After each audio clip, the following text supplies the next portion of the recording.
Hi friends, எல்லாருக்குமே all time ஃபேவரேட்டான road கடை காளான் மசாலா எப்படி செய்யலாங்கிறத பார்க்க போகிறாங்க. அதாவது காளானே இல்லாமல் ரோட்டு கடையில் கிடைக்கக்கூடிய அந்த ரெசிப்பியை இன்றைக்கி அப்படியே நான் வந்து ட்ரை பண்ணியிருக்கிறேங்க.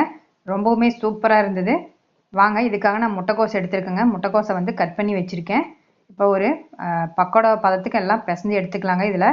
இதில் வந்து முட்டைக்கோஸு, உப்பு, இஞ்சி பூண்டு பேஸ்ட்டு, அதுக்கப்புறமா பச்சை மிளகா கட் பண்ணது, கருவேப்பில்லை, வெங்காயம், பெரிய வெங்காயம் கட் பண்ணி வச்சுருக்கேங்க. மசாலா வந்து மஞ்சத்தூள், மிளகாத்தூள், அதுக்கப்புறமா கொஞ்சமாக கரம் மசாலா, சிக்கன் மசாலா ஆட் பண்ணுங்க. நல்ல டேஸ்ட்டாக இருக்கும்.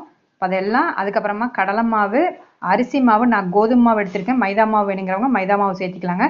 இப்போ எல்லாமே ஒன்றா போட்டு கொஞ்சம் கொஞ்சமாக நாம் தண்ணி விட்டு நல்லா இந்த பக்கோடா மாவு நம்ம எப்படி பிசைவோமோ அந்த அந்த பதத்துக்கு வந்து நம்ம பிசைஞ்சு எடுத்துக்கலாங்க. இப்போ ஃபஸ்ட்டு கையில் வந்து இதை நல்லா கிளறி கொடுத்துட்டு அதுக்கப்புறமா தண்ணி விடணும். அப்போ தான் நம்மளுக்கு அந்த உப்பு, காரம் எல்லாமே நம்மளுக்கு பிடிச்சிருக்கும். இப்போ கருவேப்பிலையும் இதோட சேர்த்துக்கலாங்க. கட் பண்ண கருவேப்பிலை தான் நான் சேர்த்துறேன். பச்சை மிளகாயும் கட் பண்ணி தான் போட்டிருக்கேன். இஞ்சி பூண்டு மட்டும்தான் பேஸ்ட்டாக போட்டிருக்கிறேங்க.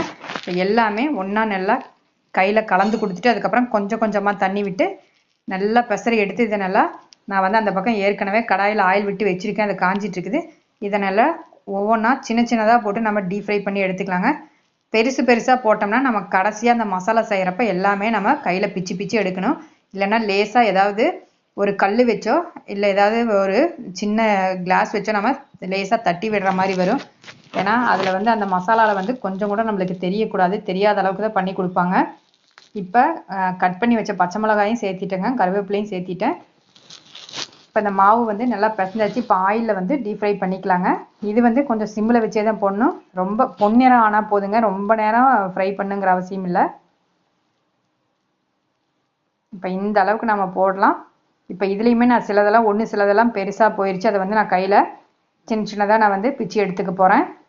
இப்போ இதே மாதிரி எல்லாம் இருக்கிற மாவு ஃபுல்லாகவே நம்ம ஆயிலில் போட்டு டீப் ஃப்ரை பண்ணிக்கலாங்க. இப்போ மெதுவாக வந்து கொஞ்சம் கொஞ்சமாக அதை ஆனதுக்கப்புறமா திருப்பி விடலாம். இப்போ பாருங்கள், இந்த அளவுக்கு மேல் பக்கம் இன்னும் வேகலை, அதனால் திருப்பி போட்டு இதை நல்லா ஒரு பொன்னிறமாக வறுத்து எடுத்துக்கலாம். எல்லா பக்கமும் சிம்மில் வச்சு நம்ம பண்ணோம்னா கரெக்டான ஒரே மாதிரி ஈவனான கலரில் வரும். ஹை ஃப்ளேமில் இதை வந்து வைக்கிறது வேண்டாம். ஏன்னா அவங்க பெரிய கடாயில் வந்து நிறைய ஆயில் விட்டு பண்ணுவாங்க, நம்மளுக்கு அப்படியே அதெல்லாம் வேஸ்ட் ஆகும். இப்போ இதே ஆயிலில் தான் நான் வந்து திரும்பவும் அந்த மசாலா பண்ண போகிறேன். இப்போ நல்லா இது எல்லாமே இதே மாதிரி ஒவ்வொன்றா நம்ம கொஞ்சம் கொஞ்சமாக போட்டு எல்லாமே டீப் ஃப்ரை பண்ணிக்கலாங்க. ரொம்பவுமே டேஸ்ட்டாக இருக்குது. இது வெறுமனே நம்ம சாப்பிட்றது கூட ரொம்ப நல்லா இருக்காது. தயிர் சாதம், அரிசி பருப்பு சாதத்துக்கெல்லாம் இது வந்து நம்ம இந்த பக்கோடாவை இந்த மாதிரி செஞ்சு நம்ம சாப்பிட்றப்ப நல்லா இருக்குங்க. பாருங்கள், ஒரே மாதிரி வந்திருக்கு. இப்போ எல்லாமே போட்டு எடுத்துட்டேன்.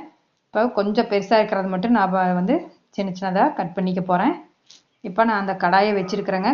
கொஞ்சமாக ஆயில் மட்டும் விட்டு இப்போ இதில் வெங்காயம், கேரட்டு, குடமிளகா நான் கட் பண்ணி வச்சுருக்கேன். இப்போ நான் சாப்பிட்ட கடையில் நான் சாப்பிட்ட டேஸ்ட்டில் நான் செஞ்சிட்ருக்குறேங்க. இப்போ இதில் பச்சை மிளகாய், கொஞ்சமாக கருவேப்பில்லை, குடமிளகா, அதுக்கப்புறம் கேரட்டு எல்லாமே போட்டு கொஞ்சம் உப்பு, மிளகாத்தூள், மஞ்சத்தூள் ஆட் பண்ணிக்கலாங்க காரத்துக்கு. இப்போ இதுலேயே டொமேட்டோ கெச்சப் ஆட் பண்ணுறேன். இப்போ எல்லாமே ஒன்றா போட்டு கொஞ்சம் தண்ணி விட்டு நல்லா வேக வச்சு எடுத்துக்கலாங்க. அதுக்கப்புறம் கார்ன்ஃப்ளவர் மாவு ஒரு டேபிள் ஸ்பூன் ஃபுல்லாக போட்டு தண்ணியில் கரைச்சி வச்சுருக்கேன். இது கொஞ்சம் பாதி வேக்காடு வெந்ததுக்கப்புறம் அதை ஊற்றணுங்க. ஊற்றி நல்லா அந்த கொதிச்சு வரப்போ நம்ம ஏற்கனவே ஃப்ரை பண்ணி வச்ச மசாலாவை உள்ளே போட்டு கொஞ்சம் மல்லித்தலை போட்டு நல்லா கிளறி இது எப்போ நாம் வந்து சர்வ் பண்ணுறோமோ அந்த டைமில் மட்டும்தான் இந்த மாதிரி நம்ம வந்து கிளறி எடுத்து சாப்பிடணும். நல்லா சுட சுட அப்படியே சாப்பிட்டுனுங்க. அப்போ தான் அந்த டேஸ்ட் நல்லாயிருக்கும். இந்தளவுக்கு வெந்ததுக்கப்புறமா கார்ன்ஃப்ளவர் மாவு ஊற்றி வெந்ததுக்கப்புறமா மல்லித்தலை தூவிட்டு இந்த நம்ம பொரிச்சு வச்ச பக்கோடாவை சேர்த்துக்கலாங்க. நல்லா கொஞ்சம் தட்டி விட்ட மாதிரி நம்ம கிளறணும். அப்போ தான் அந்த மசாலா அந்த பக்கோடாவோட எல்லாம் ஒன்றா வந்து நம்மளுக்கு மிங்கிலாகி டேஸ்ட் வந்து ரொம்ப நல்லாயிருக்கும். நல்லா கிளறிட்டேங்க. அவ்வளோதான். லாஸ்ட்டாகவும் திரும்ப கொஞ்சம் மல்லித்தலை தூவி அடுப்பை ஆஃப் பண்ணி அப்படியே எடுத்து சர்வ் பண்ணுறேங்க. ரொம்பவுமே டேஸ்ட்டாக இருக்கும். கண்டிப்பாக இதில் ட்ரை பண்ணுங்கள். சில பேர் இது மேலே அந்த ஓமப்பொடியெல்லாம் கூட சேர்த்து சாப்பிடுவாங்க, நல்லாயிருக்கும். இப்போ இதில் வெங்காயம், மல்லித்தலையும் சர்வ் பண்ணி அருமையான ரோட்டு கடையோட காளான் மசாலா ரெடி ஆயிடுச்சுங்க. இந்த வீடியோ பிடிச்சிருந்தா ஒரு லைக் பட்டனை மறக்காமல் தட்டிடுங்க. இந்த வீடியோவை